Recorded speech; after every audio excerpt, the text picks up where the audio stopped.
Hello, listeners. Welcome back to another episode of Classin' Up the Joint, when we ask brilliant people inane questions. My name is Colin. I use they and he pronouns, and I am your debatably friendly host for this adventure today.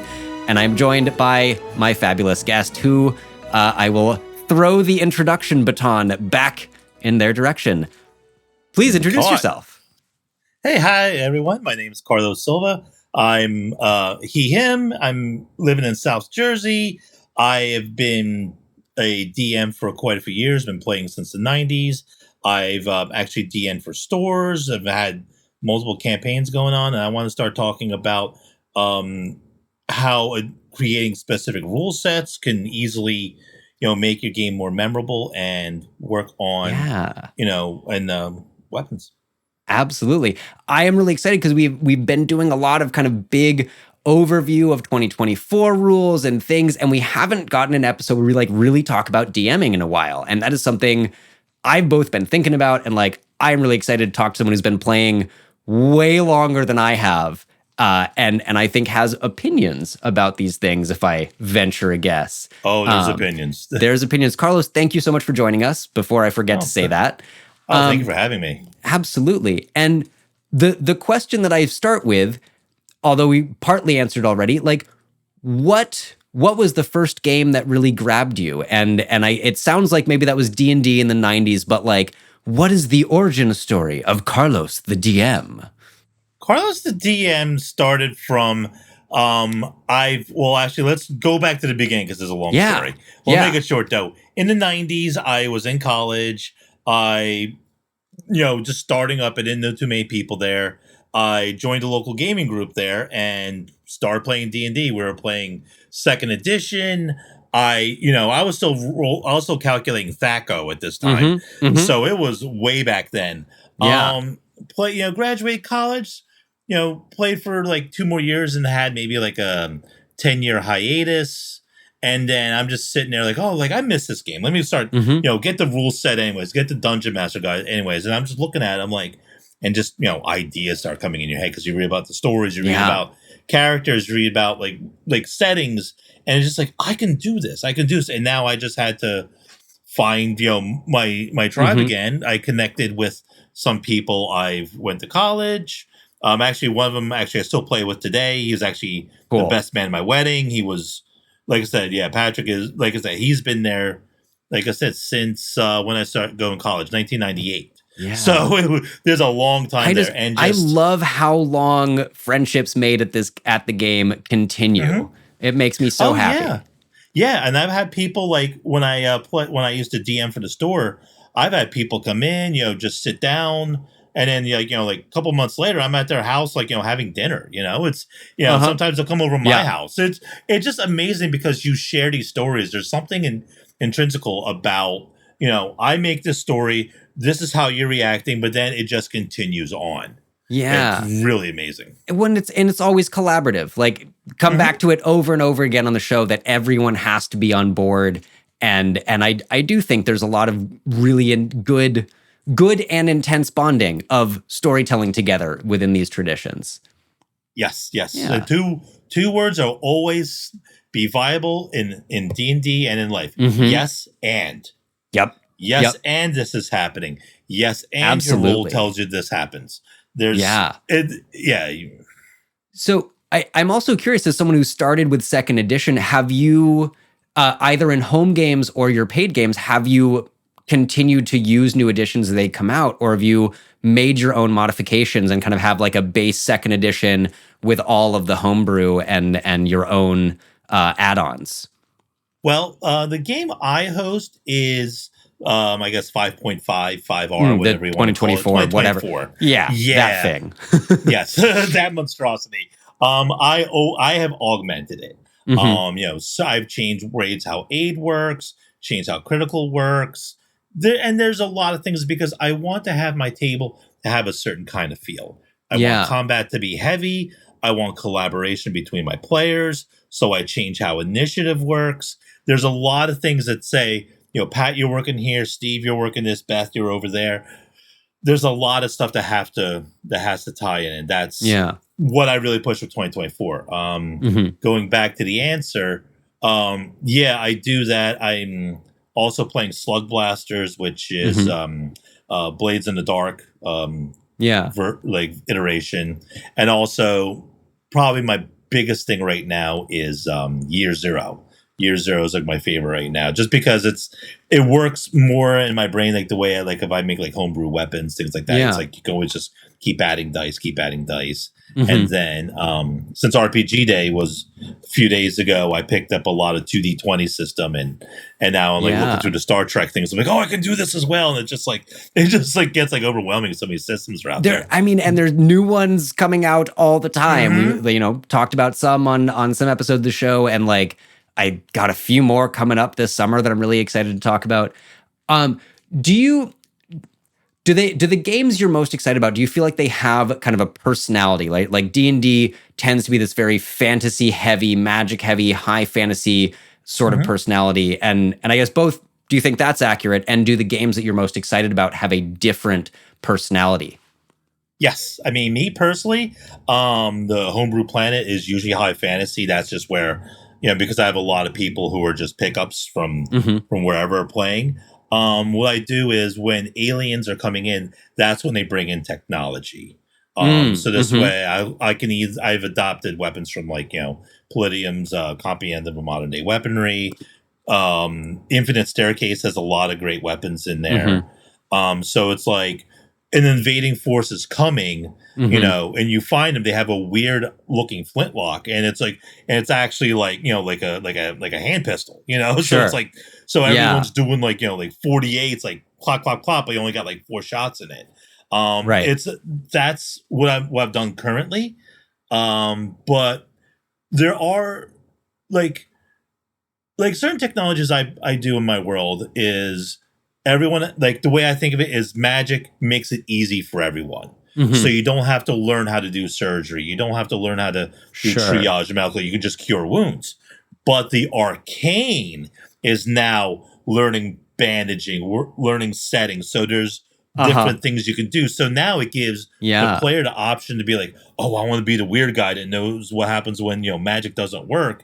And one Uh-huh. time I throw you in a silence bubble, you're going to be the one that knows how to cauterize Yeah. wounds. Yeah. So it gives people that kind of like stretch that I think a lot of Sure. players like. A lot of players I've had players come to me like, I want to be this guy with all these jewels in his arm. Fantastic! You now have a like semi-dead demigod living in there. And then we Mm. Mm-hmm. explore how it Mm-hmm. happened as the story goes. Yeah. So again, going back to the yes and you want to incorporate things slowly, but sometimes Right. people want that blend of magic and things. And then you see Yeah. things like oh, what was Dimension 20? Oh, Sleepless City, where they Mm-hmm. did Mm-hmm. it was D&D in New York City. Unsleeping City, something like that. Yeah. Yeah. I know what you're Unsleeping talking about. City, yes, Yeah. yes. Yeah, so you can apply that to Yeah. you could just rewrite certain rules, like the paladin was a firefighter. I mean, that was brilliant because it was the love of his civic duty is where he got his powers from. So you Mm-hmm. have that story, Yeah. and now you have something for your players to play off of, and then also as a DM, it gives you stuff to write for. Yeah, absolutely. I want to ask I want to ask a little bit about your world, and for me I'm kind of curious about the politics of it. If it is magic is very very common for the most part, which is what it sounds like. Um I'm going to compare it to like I guess Legend of Korra, right? When we have bending has become much more popular and popularized, but people that can't do it are sort of targeted, and there's like a lot of political pressure and infighting between groups of essentially the haves and the have-nots.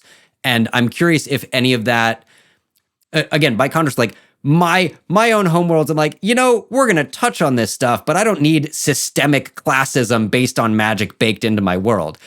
Not that there's anything wrong with it. That's just my preference. So that was a long-winded question of like, what are kind of the magic versus non-magic politics like in this world if you set it up to be very commonplace magic? Yeah, it's very commonplace, but you have to study. Wizards Mm, have to hmm. read their books. So sorcerers have to Clerics have like have an to innate pray. trait. Yeah. Exactly. Basically, people who like rely on explosives, handguns, things like that. They're the bandits. They're the ones that are too lazy. They're the ones that want the shortcuts. So you think of someone who's raiding, they might have like muskets, Right. because right now I use the revolutionary type weaponry because in my rule set they can't get the brass, they can't make it small enough to make like cartridges, so Sure. a lot of it has to be flintlocks and things like that. But like alien technologies, when you start bringing like the modern weaponry, shotguns, sure. hunting rifles, things of that nature.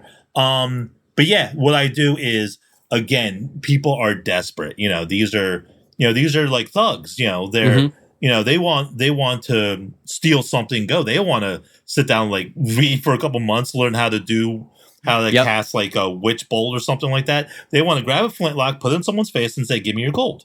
So that's how it works. And sometimes a crossbow, you're only going to get one shot, and it's only going to do 1d8. Well, a flintlock's going to do like, I have 3d8. So it's going to do a lot, plus your dexterity, plus your proficiency. You're definitely going to take out like some low level guys with it, and that's kind of that's the rules that I've put in.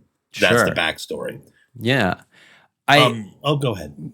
Oh, I was just going to follow up about like some of your go-to home table rules and like the things that you have brought. But please finish if you had another thought. You were just talking about the home world. One thing I also like to do is, my home world is actually based off of one of the parts in the Radiant Citadel, the Beast of Hollow Mind.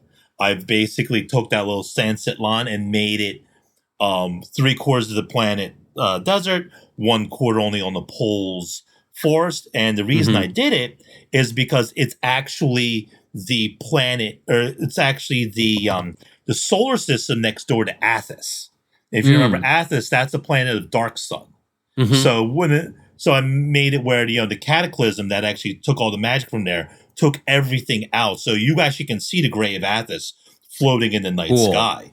So that blast like scarred the planet a little bit. Yeah. And that scarring is actually now, like, again, if you're familiar with the story Beast of Hollow Mind, like they're doing like Day of the Dead type of thing where the dead can come visit. Well, the veil is getting thinner and thinner and wearing thinner to the point where it's going to break. Yeah. So that's kind of something I play with. Yeah.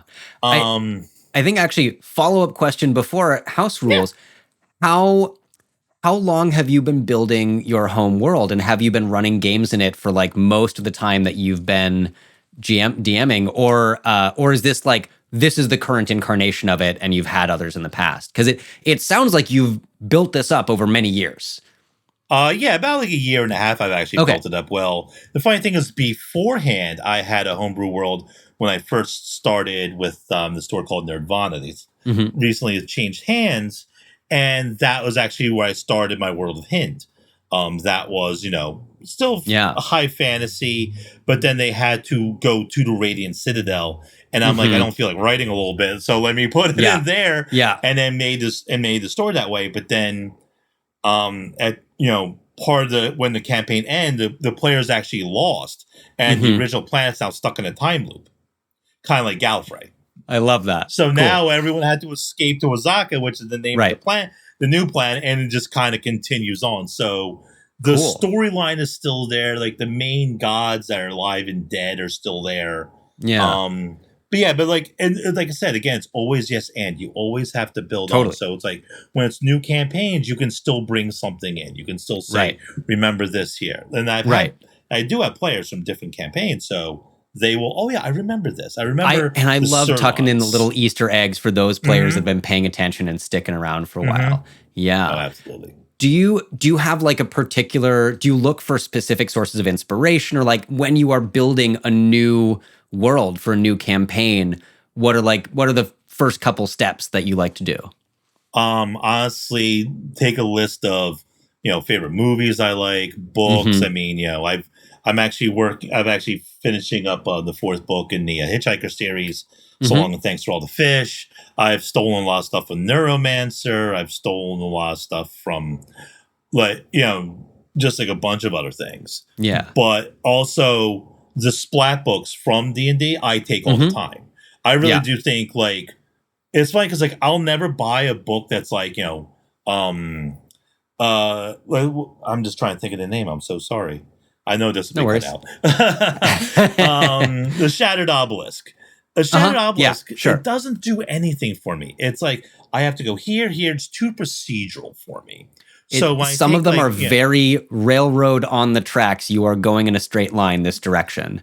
Exactly. Yeah. And that's not going to work for a lot of players because a lot of players do need that breath. Do need to say, what happens if I don't have to kill this guy? What happens if I pay him off? What happens if I got enough this and let me roll a high enough charisma check? Now the bad guy's with me. How does that work with the book? Yeah. So to me, it's like, I love books like Radiant Citadel, Keys of the Golden Vault. If you don't have that, get that now. That book is a wealth. Infinite Staircase, I mentioned before, is good. Some of the old books, actually, I go back to like 3rd edition. I go back to AD&D when they actually start doing like the Yankee series. Like some of the old monster books way back then. Bring it back in. Forgotten Realms. Like, Forgotten Realms is just like top notch. Like, their wiki alone, you can just circle through and just like, how does drow lifestyle work here? What happens? Like, what happened in their age where they can't talk to Lolth? What happens to the society? And that kind of becomes my springboard to say, you get to an underground town, there's no spiders. What happened? And now you're like, okay, these guys are, they have like no magic. They're getting desperate, and then you kind of, and from there, you can build archetypes. And that's my big suggestion. Build an archetype for any kind of NPC you want. Don't write about what he's going to do. Write about what they want. Yeah. Does he want power? Motivation is always so important. Exactly. In doing that, you'll be able to react better to say, like, again, going back to, he wants to bribe you. If this guy just wants wealth, money, and power, he's going to be easier to bribe. So then you have the underling as a double agent to the big bad. Now you're building intrigue. Yeah. Well, and like I always say, art is theft. Steal the things we like. Yeah. Yes. Art imitates life, imitates art. There is, I forget the name of the Kung Fu movie. Kung Fu movies are also a big inspiration of mine. 100%. Yeah. Yes. A lot of really good story beats. Yeah, I think it was Sammo Hung. He's like, some people like chicken, some people like pork, other people like bean curd. I eat it all. That's why I'm so fat. And it's like, it was this guy that couldn't be beat because he didn't have like a specific style where people could learn to know the fighting. He was just like, I can do this, and then I'll 1, 2, 3, 4, 5. And he was able to like be like the biggest guy on the block, both in size, so he wasn't super healthy, but he couldn't be beaten. Because again, he took what he liked. He knew like this works, that works. Let me put it into my fighting style. Yeah. And D&D writing is the same way. Absolutely. I love bringing up Kung Fu movies because to me there's something so interesting. Many of the older ones, anything kind of, I would say before 2000, there's an interview with Quentin Tarantino where he kind of talks about this, and what he says is something like, Americans sometimes find Kung Fu movies schizophrenic because there's a romance next to a tragedy, next to a fight scene, next to slapstick comedy, next to another romance. And it's like every genre of movie folded into one that sort of is like falling apart at the seams because it's been overstuffed. And I think it applies to some D&D writing that like you can bring in everything if you really want to. It's just going to feel a little schizophrenic in the jumping aroundness of it that way. Yeah. Oh yeah. So going back to house rules then, like when we've talked, you and I have talked a little bit about like your table having a personality as well. So what personality do you like your tables to have, and how do you kind of go to some house rules for that? Well, I like to be a little combat heavy. Basically, my combats when you're going to a dungeon, it's like I use the Loki battle maps. I'm probably at least 12 screens worth in. So you're going in a dungeon, that is 3 to 4 sessions. So they have to be really prepared. Combat, I do So combat, I kind of do give like a little. I give like more options for them. Like my critical hit is I'll give the player a choice of a Perkins crit, which is maximum damage plus what you can normally roll, or you can do normal damage plus a detriment. And usually people can't think of detriments. I say refer to like battle maneuvers of a fighter. Do you can trip them? Yeah. Right. Do you disarm them? Do you get them to the point where you're behind them and you can get a good grab? What can you do? I let that. 80% of the time they want to go Perkins crit because they want to off the big guy. Damage. Right, yeah. Exactly. But sometimes they're like, I want to. I need this guy. This guy he's got information I want to get out of. So a lot of times they'll switch and like, I disarm him and I get him like in a half Nelson or something. And then now it's, now it's strength checks to hold him down and other people help and the situation really changes. Other things I do that I really think help a lot of, activity, like really ups my game is when I have like a lot of players, like sometimes I'll have like 6 players at my table, sometimes even up to 8. I don't have people roll for initiative. What I'll do is I'll have one side of the table, like 4 players, they're sitting next one side of me. They'll go first, then half the enemies, then the other half, then the last half of the enemies. So let's say you have soldiers and crossbowmen. You'll have like 3 players on one side.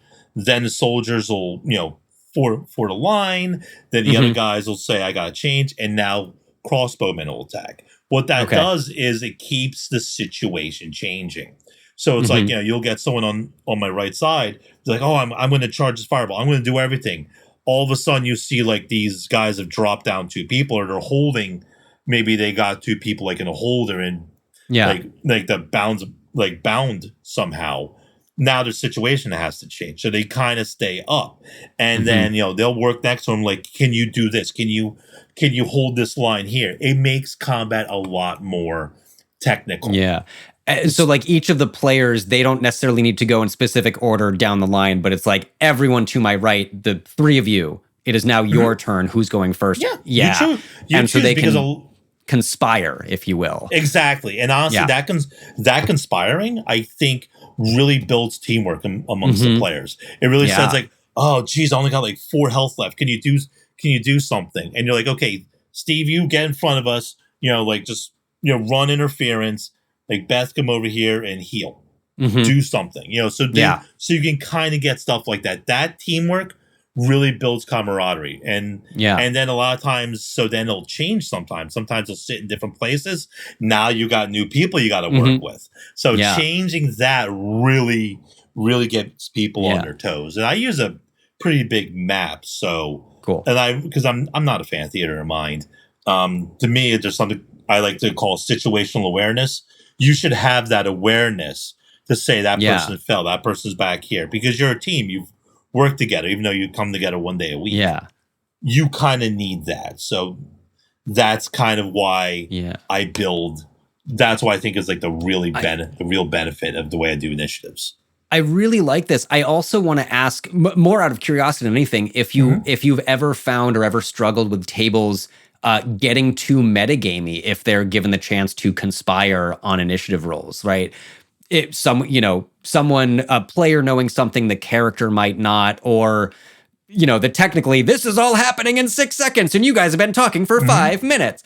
Have you encountered that? Have you had to deal with players getting a little bit too into the meta of it? I kind of have, and honestly, I let them do it.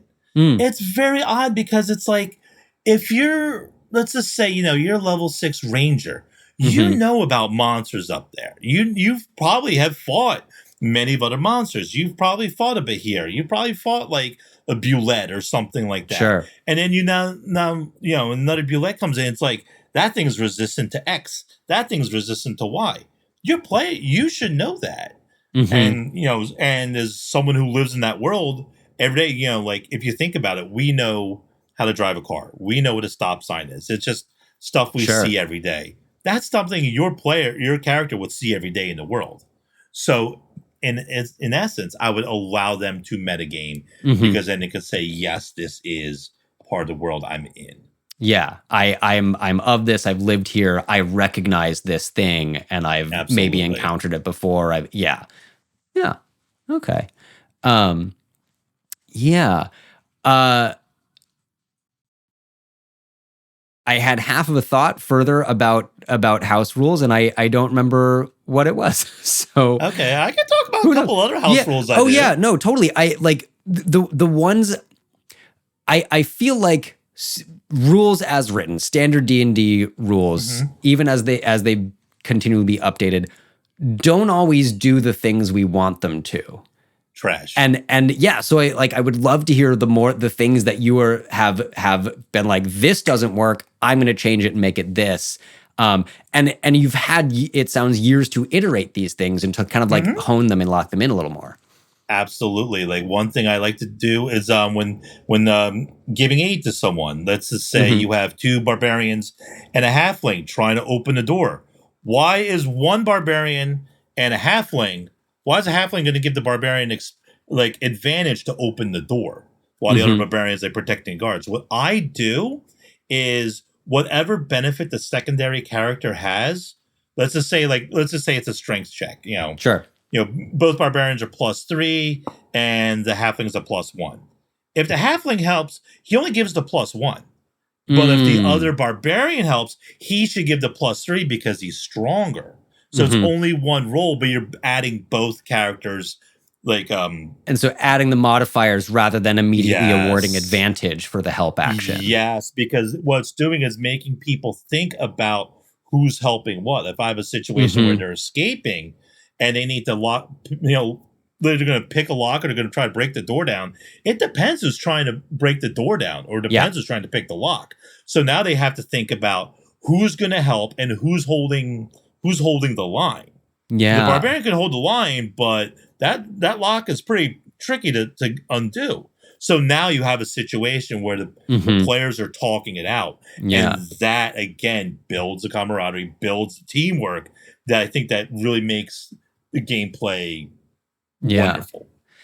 Is it fair to say that the rules that you've kind of come up with and adapted are designed specifically to encourage that? Because I would say it seems like just these couple that you've mentioned really are focused on getting your players to talk and figure out their problems together. Rather than, I do think rules as written sort of emphasize, well, like, my character does this one thing. And if they're not in that one thing, they're going to like remove themselves from the situation. Right. Yeah, because a lot of times, because if you're at the table, especially if you're paying for the table, you want to get mileage out of it. Yeah. So you want to be able to say, I can, and also you want your characters to feel powerful. You don't want them to ever feel like, oh, I can't do this. I'm the fighter. I'm just going to sit over here while you're being diplomatic. No, everyone rolls a charisma check when everyone's in the room for negotiations. Because like everyone gives an aura. Yeah. So you have to have, like I said, you have to have your. Hold on a second, I'm lost my train of thought. Basically, I want my characters to work with each other. I want them to feel powerful. So that's why when I make a lot of house weapons, they're rolling sometimes I've had a ranger, no lie, roll 8d8 on a rifle. So I think rangers would be really happy to get that, considering how poorly they're treated by most rules as written. Yes. Oh yeah, I had a plasma rifle I actually got from GURPS or something, and I'm like, let's just keep throwing D8s or D6s at it. Excuse me. Yeah. And so basically he could shoot 3 or 4 times and they had to take a full action to reload. But if you're pumping 68, 88 at someone at a time, and you got a 5-foot long rifle on you mean business. This is one thing you want to do. And I like it when a player can play out that character. Yeah. That is what they're there for. They want to be no nonsense. They want to get you from 200 yards away, let it be. If they want to, if they want to just throw tomatoes and fish at people, give them. Why not? Give them an exploding tomato. Exactly. Give them. Yeah. There's something really weird with that bag of holding that you found that can just start pulling improvisational weapons all the time. So things like that, you can really give a breath to the world. Yeah. Do you find you need to adjust monsters as you get to higher levels in your games as well, either to just, give them whatever their max HP pool is, or intentionally scale them up or down if you are awarding your players really cool custom weapons and letting them hit that hard? Absolutely, 100%. The meme when Mo is holding the flaming sword and the ice sword, and it says that this is pretty great. Mm-hmm. I'm that DM that gave those weapons away. Yep. So I'm pretty much on 5e.tools and just say I'm I have 5 level 7s. They just changed. Excuse me. There, mm-hmm. and they're taking down like CR 15s. Just because they are able to. I do this. I can confuse it. I can do something else. There's a lot. I do have to adjust. I usually just do armor class and another 20% health, 30% health. Mm-hmm. But again, it's and also you have to think about how the enemies fight. Yeah, a lot of monsters should be running away because necessarily they don't want to die. They just want to eat. So, I forget the name of the author. I have it in the other room. It's called The Monsters Know What They're Doing. Yep. Phenomenal book. Phenomenal book. That inspires a lot of how I control my enemies on the table. How Modrons, they'll lock in a certain way. They'll phalanx. Where monsters, they'll hunt in packs where they'll use speed to try to encircle someone. Yeah. There's a lot of, good things in there. And but you do a lot. That is the folly. You do have to just keep upping the health and stuff like that. But I was going to say, I'm curious if, I guess in recent memory, in the last couple of years, if you've come close to a TPK, if you've really found the level where you could throw something that your players, with all of their trickery and knowledge and equipment, still can't quite handle. And as a follow-up, if that was on purpose or an accidental, I DM fucked around a little bit with this monster and I found out. Yeah, I mean, I've had my players retreat, successfully retreat. I've had, characters die on the battlefield. Not too much of a TPK. I know a lot of DMs are I'm going to throw everything at them. I don't like to do that.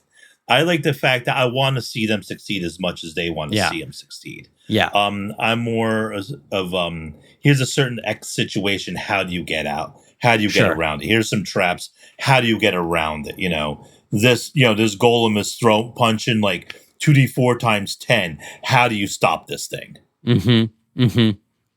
Cool. That's kind of situations. But if they go, they go. I mean, that's just the way of the world. But yeah.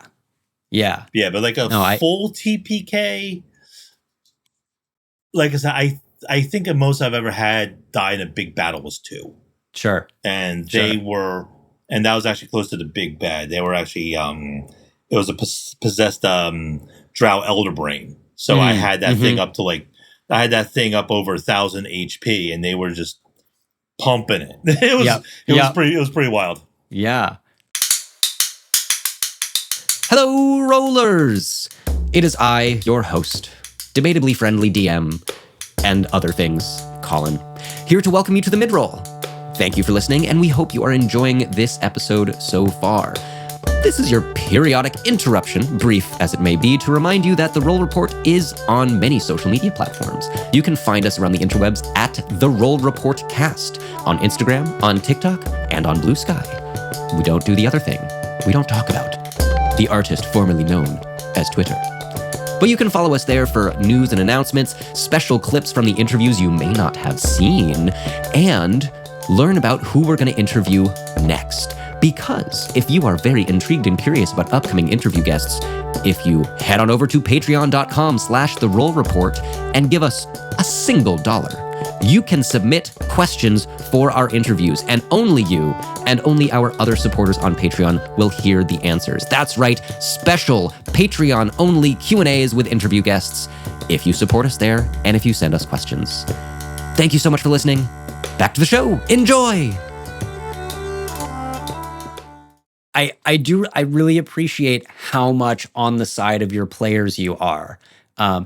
We haven't really had someone on the show that's like, no, I'm the DM, I am God, fuck my players, I'm going to kill them. But it's an attitude that I see in both people that I know, and like, you know, reading D&D horror stories as research for Infodump and thing, that some people really seem to have an antagonistic relationship with their players. Mm-hmm. Yeah, sometimes, I mean, there is a thing on the DM where, you know, things don't go their way. Yeah, they're getting thwarted and they want revenge. So like, oh, guess what? Here's a black dragon. Have fun, level 4s. You know, they want to, you know, like stuff like that. But again, then you're pissing in the soup, for lack of a better term. You know, oh, actually, can I say piss? Yeah. Okay. We are not a family friendly show by most version definitions of friendly. Yeah. No, totally. I agree. Do you treat home games differently versus your professional games, either in kind of prep or how you run them and the personality of those tables? It's weird because like all the ones that are personal were OSR style. So we're actually in 2014, and the big talk is actually going back to 3.5. Wow. Because of the way that the character was built. Sure. You know, allowing the points to be allocated in certain ways. And again, that creates a certain table. That creates a certain mood, which I think is paramount to a good table. You know, you want to be technical. You want, I can do this, and then rely on that as I come through. Mm-hmm. When I have my players, like I said, I'm looking for the good time. Like as I get yes, and I'll get silly players. I'll get players who want to backstab their own assistants and allies, and I make them suffer. I make them suffer for it. Basically, I had a guy who was the group was working with some GIF and giving him a ride, and he really wanted to get in with the Hands of Chaos. It's a clan from Planescape. And he's like, oh, how do I plant a bomb on the gift ship? I'm like, oh, you want to do this? Okay. Roll stealth. Get to 7. So I would say, okay, you plant the bomb. You're fine. 2 sessions later, I have the gift drag everyone out front, show them video of this guy like pretending like the Hamburglar, land, try to put this bomb, doesn't even set it right, and walk away, and had everyone laugh at him properly. So like basically, like, you get no more riots from us. You are a dork. You are done for. Get off my ship. You're now stuck on Brawl. Have fun trying to get home. And so it's like, again, it's the yes and. You want to do this? That's fine. But you gotta remember, security cameras. There will be consequences for your actions, whether they're this session or 2 sessions from now. Yeah, and that kind of fun actually allows someone, you know, to try to be sneaky to do this. And I actually gave him a point with the Hands of Chaos anyways, just for actually doing it. Sure. But it also allows, like I said, it's just content. It's just amazing. Yeah. This is the world that everyone wants to build. I want to see it unfold. Like I said, I never write what characters are going to do. I only write the archetypes. I do everything in an outline. I'm saying this is this. And then, you know, and then next session it adjusts. And it just, I like to be a little silly, you know, like read the room, and like, you know, when combat's combat, you know, people like shut up and, you know, they have their books out. I'm doing this. When it's, you know, when they're shopping, it's like, okay, pick out a few things, roll percentages to see if they have it, and here's the cost. You know, so then they'll have like a shopping day. They'll go buy things or whatever, and it's a lot of, you know, like, to me, like, a good movie has ebbs and flows. You have the tense moments. You need the comedic relief. And a campaign is the same over the arc of time or even session to session. Right. I'm not doing Vampire the Masquerade here. I'm doing something that's a little bit more lighthearted, but still has high combat. Yeah. How do you go about cultivating the personality of your table? Because I would imagine games for a game store, paid games, you don't really have any control over who's walking in and what their expectations are. Yeah. Basically, I usually we use Discord and say like, okay, If you want to join my game, my game will start X date. I'll get like this campaign started where a church is pretty much a church state that's also a hospital needed someone to go to the an observatory. And so I wrote up this whole thing to make it look like a contract that some people can find and come answer it. You want to play, this is the story. And I put the tone in the story.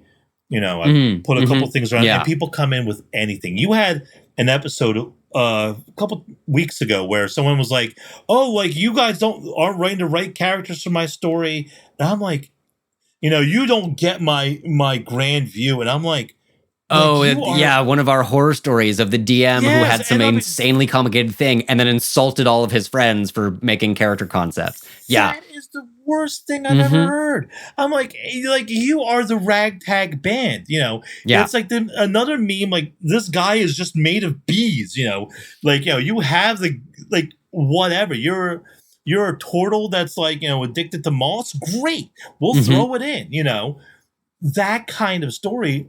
But then, even though you have that ragtag story, you can still change your combat to be heavy. You can still make it light and airy and fun. There's so many things you can do with it, and it's not even let the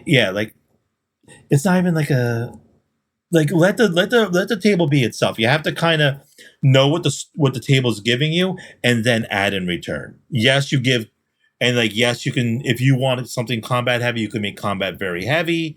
But again, if the table doesn't like that, either you have to be able to compromise, or you have to say maybe this table isn't working, which is understandable too. Everyone wants something different, Yeah. Some people want, like I said, some people want Bugs Bunny. Some people want some people want Game of Thrones.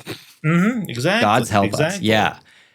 Have you had to navigate that sort of completely contrary expectation? Yes, I've had a player. Unfortunately, he did leave our table. He was I think it was a little bit newer to Dungeons and Dragons. He wanted to play this plant guy, so I'm like, okay, I'll make you a Razor Vine Blight. Here's what they get naturally, and he was always trying to talk to the animals. He was kind of a peacekeeper, and the problem is everyone else wasn't. So I got to a point where, things got a little hot at the table. What, wasn't mad or anything, but you have to diffuse it and just say, look, this is this. You have to understand this creature you're fighting is not cooperating. Yeah, but it was started looking at one of its duckling things. It's because it wants to eat it. It's unfortunately, you want a different games than this, and it's understandable, Yeah. I get a lot there of is people nothing wrong with that, but this particular table might not be the one for you. Exactly. And you have to ask around. You have to find that table for you. You have to find a DM that wants to play you want to, and you have to show what you want to the DM. This is why you want to bring a little bit lore with your character, and a good DM will weave it all in. Yeah, totally. As we've talked about some new systems and new games we were excited about as well. I was gone for Free RPG Day, and I'm very sad about it. Do you? Where was I going with this? These games obviously have a different personality, different system. Do you have to think you're going to have to change any of your approach as expanding out of D&D and into new systems? Absolutely. I do think the system denotes the tone. If you have a game where, say we're talking about Blades in the Dark, or it's 1d6, then maybe you're only adding one or two dice. You're rolling very few dice. You can augment it to now saying playing Slug Blasters, where you're teenagers jumping to other realities to go skateboarding. You still have all that, but again, it's still that tension. Do you do it? You're only rolling 1 or 2d6. Yeah. If you have another system horror, built by DM Dave, it's based on year 0. You're rolling 6 dice at a time and seeing how many hits you have, how many you don't. And So you kind of have like more of a scatter shot. You're more Yeah. nervous, and of course there's like the fear mechanic and something in there where you can panic, and so doing that immediately changed the tone. You know, you're playing a horror movie, versus Slug Blasters. You're Rick and Morty. You're into the Spider-Verse. The systems really, really do denote how you how you want your game to work. Yeah, because well, again, I think we can certainly mechanically, I'm curious, kind of story and approach as you're building a new campaign. Mm-hmm. Yeah. Oh, I'm sorry, I missed the I missed the question. No, it's totally fine. Like I feel like the way we've been talking about how you build out the world and the table has been more D&D as the system. So like building the Slug Blaster, like you mentioned the Star Trek RPG and these other ones that you've picked up. I'm curious, like the things you're thinking about if you will need to change the approach to like world building and story and like the tone of the table. Obviously the mechanics are going to be completely different, but do you think you're going to change some of the ways that you're going about GMing for these new systems? Well, I'm just taking a moment to reflect on it. Yeah, totally. It does, because it might make me think of how difficult something may be. Like, let's just say if you're a stranger in a strange land, you come from high fantasy, you've gone through the infinite staircase, all of a sudden you're Blade Runner, you're like, how does this work? What is that flying chariot in the sky? Yeah. What do you even roll, as a DM? I mean, I generally default to arcane, just because it is intelligence based. It is something like, a knowledge that you're not aware of. Yeah. But again, sometimes you might want, like you said, maybe you don't even give them a roll at all. So you say like, no, that's so foreign, you can't even think of it. I have my DM that I play with. He is a very fan of the system Torque, where you have like actual different realities breaking into the planet. Like half the planet's now covered like in jungle with dinosaurs. Half the jungle, quarter planet's like, is pretty much like Bloodroom. There's a lot, and then when you enter those worlds, like the reality will not allow the weapon to work. So if you go into like a different reality, your spells might not work. Doing that, you're kind of, it's hard because like there's a lot of other systems. Yeah. You had to really take a long time to make them work, but like story wise, like looking at a different way that things are done, like I could look through Star Trek and look how a communicator works, and kind of think like, how hard is it for someone trained to use it versus someone untrained to use it, and then kind of think of how does that relate to a D20? How does that relate to a medicine roll? Yeah. Or is it yeah, I was going to say, and was it Arthur Clarke's any sufficiently advanced technology is indistinguishable from magic? So someone from a different system sees a Star Trek communicator and like, what is this magic box made of strange material? And it is magic. Yeah, bring a calculator to the Dark Ages. See what kind of land you're gonna get. They're gonna give you, or maybe they'll burn you to think you're a witch. Like, I know what 3 times 9 is. Burn the heretic. Yeah. She weighs the same as a duck who must burn. What new systems are you most excited about? We kind of briefly mentioned them at the top, but like I want to dive into those a little bit more. Honestly, I wasn't really aware of the 2D20 system, which is Dreams and Machines, the new Star Trek 2.0.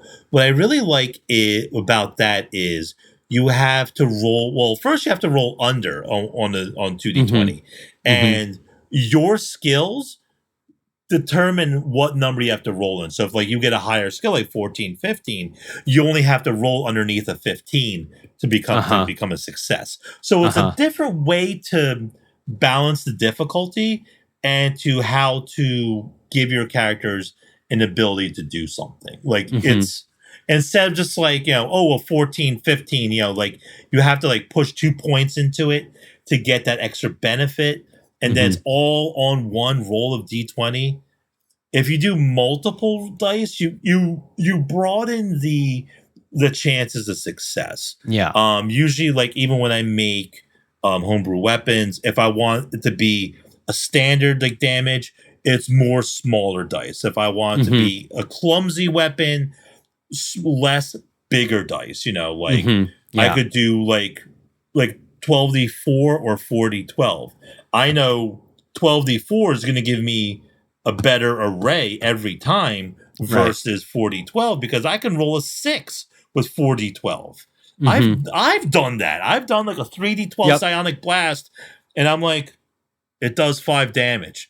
Like, it's a great shot where it's like, you're throwing when you have multiples, the average is just higher. And doing that, having that system where you're just add more dice on the roll, and then your system tells you what you have to roll under is actually kind of a really smart way to do things.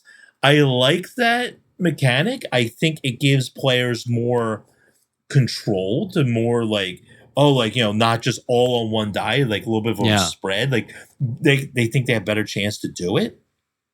But again, it's Star Trek. They're trained people. This is like kind of like a relaxed military, Sure.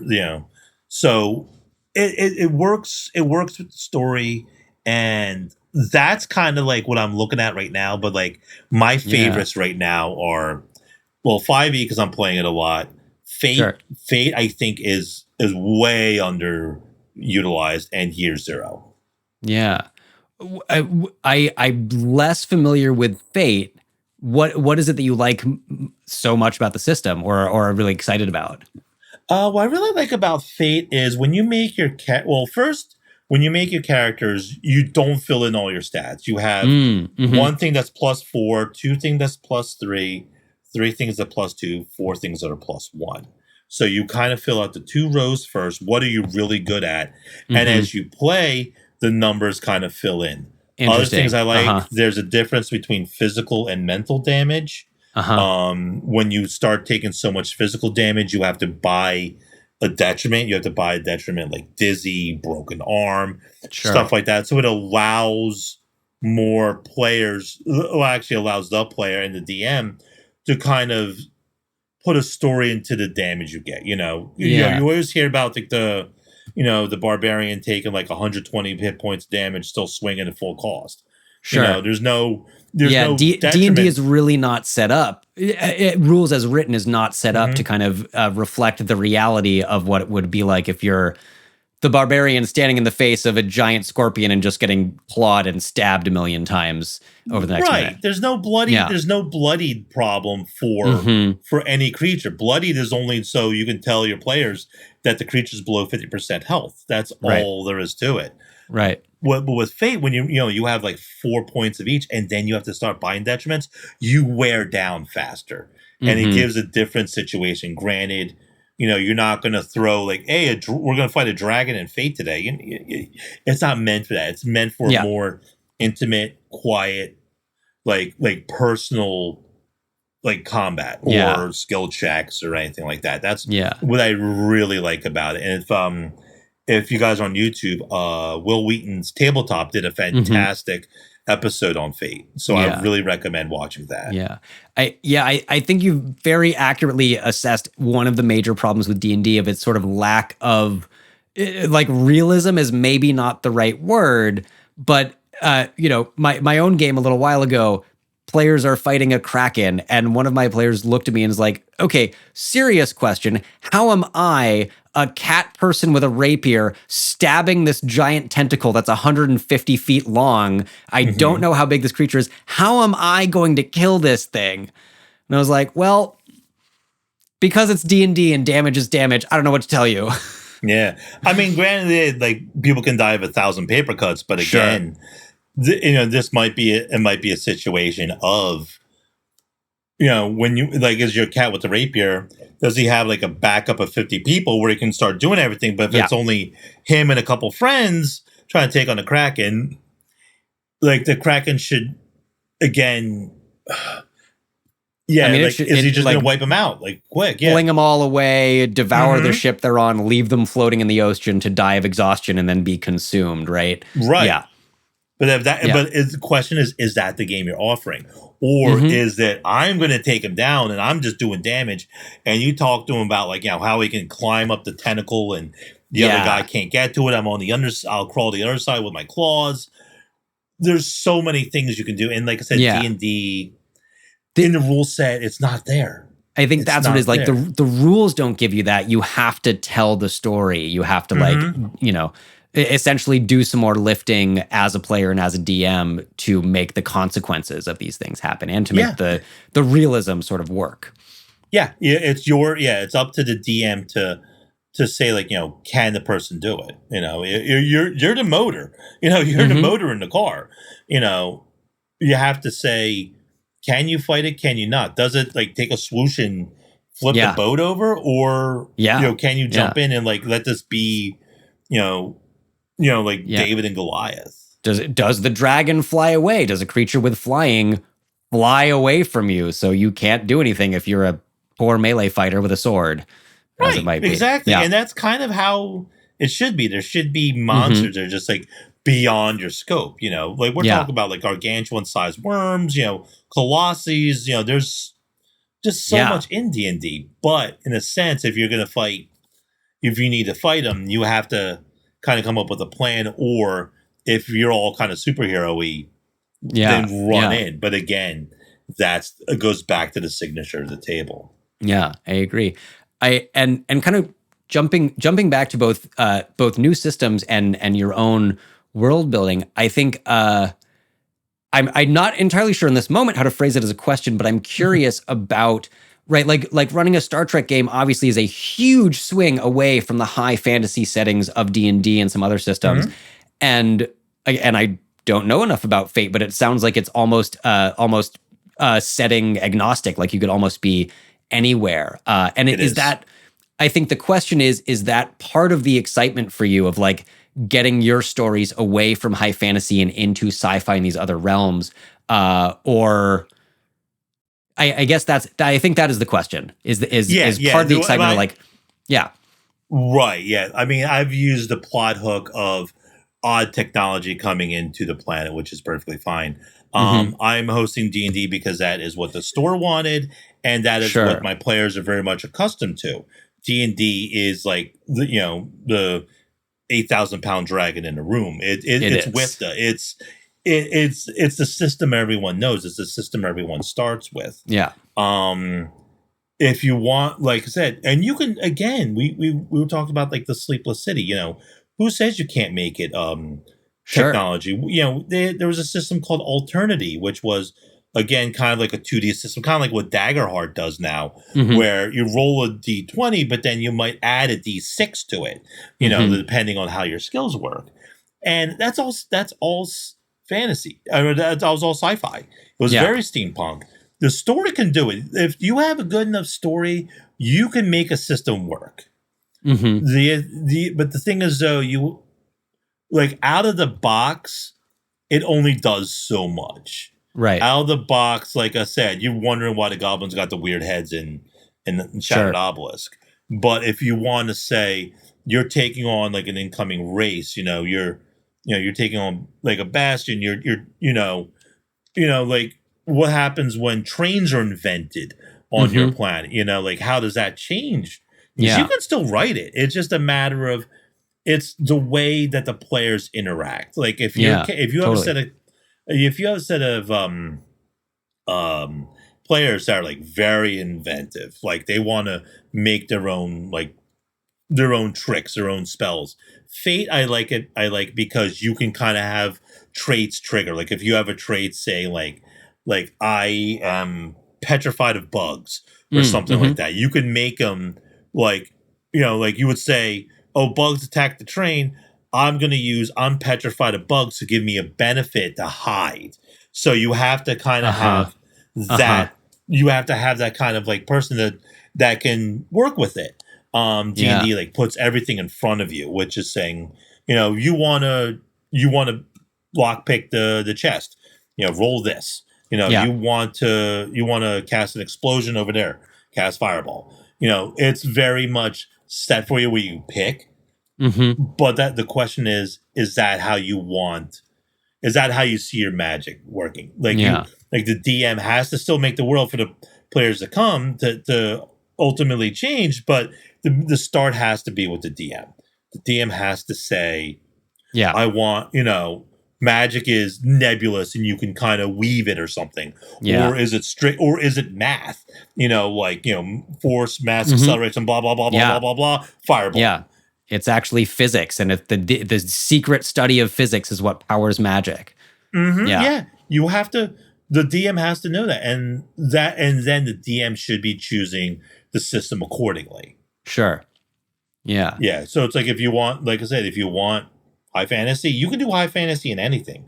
Who said you can't make high fantasy in the Star Trek system? It's like, okay. I mean, they certainly have no shortage of episodes trying to marry those two worlds together. And yes. I feel like I remember most of the time it's like suddenly Starfleet is the source of magic, and they're very surprised at the teleporter and the comm badges and the tricorders. Like, all the things are perceived as magic. Yeah, like the MacGuffin is always the dilithium crystal. It's always like, this little gem can power everything. It's the spice. It's it's what makes Mama go. Yeah, but yeah, again, you have to, the system. You really need to you need it to work with your thought process. It's how you interact. Should you is everything chaotic and you're rolling big dice without low numbers, or is it kind of controlled where you're smaller dice but you're more, you're rolling more dice? And obviously, who doesn't love rolling a handful of math rocks? I mean, half my crazy players, people, silly. I don't know who wouldn't want to hold a handful of nice, pretty math rocks and roll them. And like I said, I've had people do like the 8d6. Imagine this. 8d6, boom, and now we'll get a nice little sound effect splashed in. And then obviously someone else is thinking what to do with their next move, and there's a lot. I mean, again, but that's the system you want. You want that kind of feeling of empowerment to give to your players. You should be doing that. Yeah. I'm gonna poke at this because, again, I'm curious. Perfect world. You get to run Star Wars 2.0 with 2D20. What how do I want to phrase it? What story would you be interested in telling within that system? I know honestly, I'm big putting you on the spot, and that's a big question, but I like first responses, first thoughts of like, I got a new system that I'm really excited about. I've got players that are excited about this system. What is the major themes or the stories that you're interested within that? Major themes and stories. Obviously, I like to start small to high. I like to start. Oh, there's a little problem over here again. Like, people from the observatory aren't calling back. What's going on? And you go there, and there's something bigger. Take your ship, go to the observatory. Bigger. Exactly. And now, then you're getting to a point where, like in my game, the Sirlons, like their god is stuck in a negative plane. What they want to do is stop time. So the way, like, I wrote like a little like Bible for them. And they say, like, when time has no meaning, the positive and negative plane will merge and out will come Mach Thum. So now you you can't give them, you can't go to 100 first time. You have to go to the observatory and find out there's an odd ship coming and people are worried about that. And then these things come out and they're destroying different planets. Well, and like I said, go ahead. Go ahead. But like, if I was going to do Star Trek, like you were talking before, I so want to do a lower deck style. You're the guys in the back trying to do the diplomacy, and because someone's going to step in it, and they're going to goof it up, and now you're on this thing where you're accidentally fighting people. There is just so much you can do with it. So I agree, so much. I think where I was going, like what I think I like and what I hear is the universality of the storytelling approach, right? A D&D game, a Fate game, a Star Wars game still starts with a small inciting incident and you start branching out from there. And In D&D, you're like, okay, the temple a short day's walk or a day's ride away. In Star Trek, it's you got to get in a ship. It's on that moon and the third planet, like, a little ways away. But the language might change, but the story beats and the content really stay this roughly the same in a lot of ways. You just kind of change the trappings and the things surrounding it. Yeah, think about movies you've always watched. Think about something that you like, a movie you love. It starts small, then there's a crescendo, boom, boom, boom. By the third act, it all comes down to you cut the wire at the right moment, and pop, and then you can relax, and then you can add on to it. Things like I'm trying to think. I'm actually trying to think of a good movie that does that, like Rush Hour. Just like little things here, and then builds up. Or even one of my other there's just like I was actually trying to think. What's Dungeons and Dragons movie called? Honor Among Thieves. That's the one. Honor Among Thieves. Yeah, Honor Among Thieves. You get the story, like he's in jail. He got sent out because he tried to steal someone and he got double crossed. Went to Revel's End and then actually finally got out, and then he's just kind of bumping around for a while, and then he realized like what's going on at Neverwinter with the Red Witches and and so on and so forth. All that stuff goes through. You can't go day one, Red Witches, what are you doing? No, you have to build up to it, because then obviously and it does two things. One, it gives people a reason to care, and it gives people enough information that they can react accordingly, because they'll say like, oh, well, like this guy is trying to take the MacGuffin and trying to stop time or open a wormhole, something like that. I know somewhere like, there was a guild that hates magic, and they do a lot of devices that use cold iron or scrolls of silence. So then like, oh, before I fight that, I have to go here, and then I have to do a short story with them in order to get in their good graces to give me what I need. So now you're building a story that way. You're building up a crescendo. That's looming. You have so many days to get to it, but I need to weave through the story. That builds so many hooks that really get your players in. And again, builds the hooks no matter what system and what kind of table you're really running, which I love. Well, Carlos, we have talked about so many important things, but I haven't asked you the most important question yet. And the most important question... Should I worry? Maybe. I think we're prepared for this one. What is your favorite character class and subclass? Or multiples, if you have multiple options for these.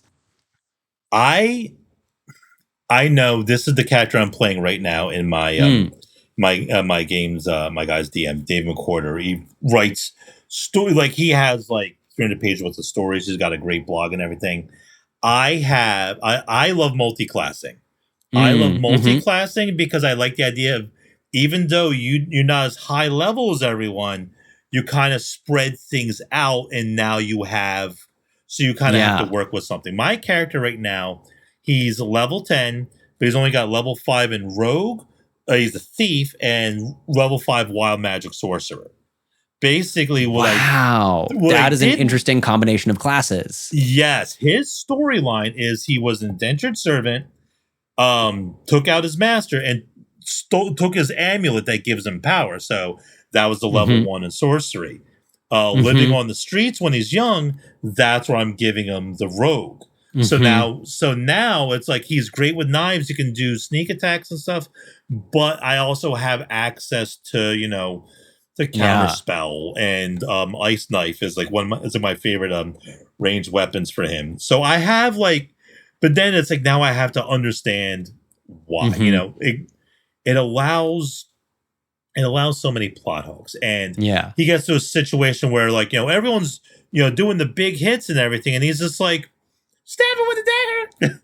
But again, he's he just goes gung-ho right into it. I think something like that, like a combination of the two, that doesn't even have to be the greatest combination.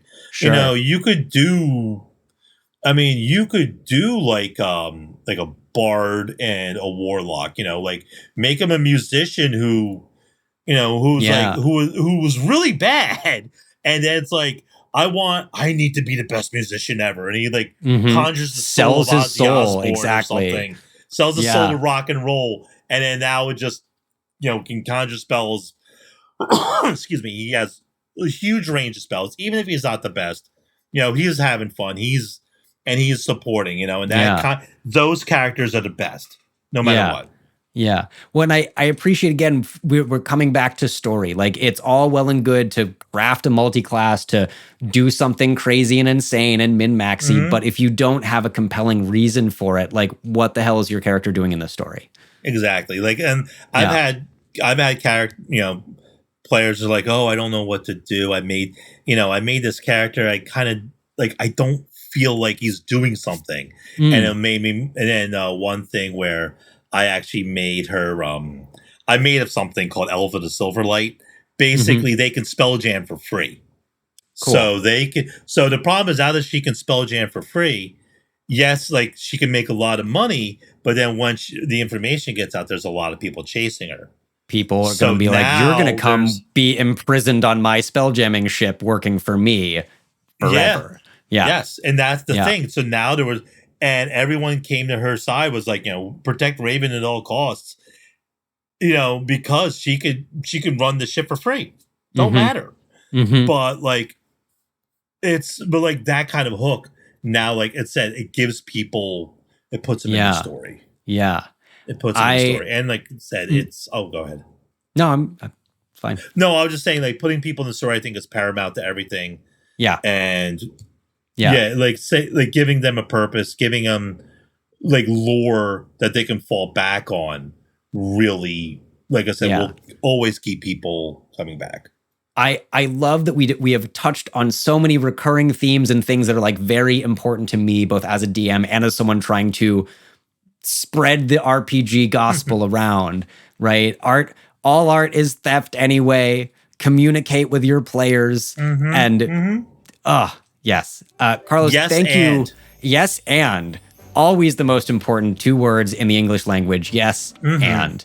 Carlos, thank you so much for joining us. Like, what a treat to talk to like-minded DMs that have opinions and feelings and can back them up. Like, thank you. What a pleasure to talk to you. Oh, thank you, Colin. This has been nothing but wonderful. Like being able to talk and like bounce ideas off people, and made me think about certain things myself that I might even take in my game next week. Like, good. Exactly. Happy to provide. Yeah. Thank you for the opportunity to be on your show. This is fantastic. Where can people find you on the internet or your games if they would like to find them? Well, right now we're meeting up at Top Deck Games in Egg Harbor Township, New Jersey. If you're in the South Jersey area, we play Sundays 3 to 7. Online, I'm mostly orangetiki.bluesky.social. Like I said, I haven't written anything yet. Just because I like yet is the operative word, though. Yes, yet. Only because like all my games are in person. I've always been like that. A lot of times when I'm writing my house rules, I'll do it off the cuff and then write down in my book. Sure. And just kind of like weave it in, and then use a Discord channel. Say this is a rule set. This is something you can apply to your character. Yeah. But I want to write. I want to write a little bit more. Like you've really had me think about like how important it is to put a signature into your table. And I hope all the DMs out there think about this. Think about what they can do to apply things, and hit me up if you have questions. I'm always open to just shoot the ish and talk shop. Like let's try to make some cool weapons and cool stories for everyone. Absolutely. And East Coast listeners, get yourself to Jersey and go join one of Carlos's games. Thank you so much. Absolutely. And all listeners, you can find the Roll Report social media, where you find your social media, at the Roll Report Cast. If you really like what we're doing, you can support us on Patreon at patreon.com/the Roll Report for as little as $1 a month. And we would be so grateful and give you shout outs on the show for such things. do it. Do the things. Keep rolling dice and communicate with your DM or communicate with your players if you are a DM. Carlos, thank you one more time. Such a pleasure to speak with you, and thank you for joining us on the show. Colin, this has been a blast and a pleasure. Thank you again. Absolutely. Until next time, keep on rolling those dice, friends.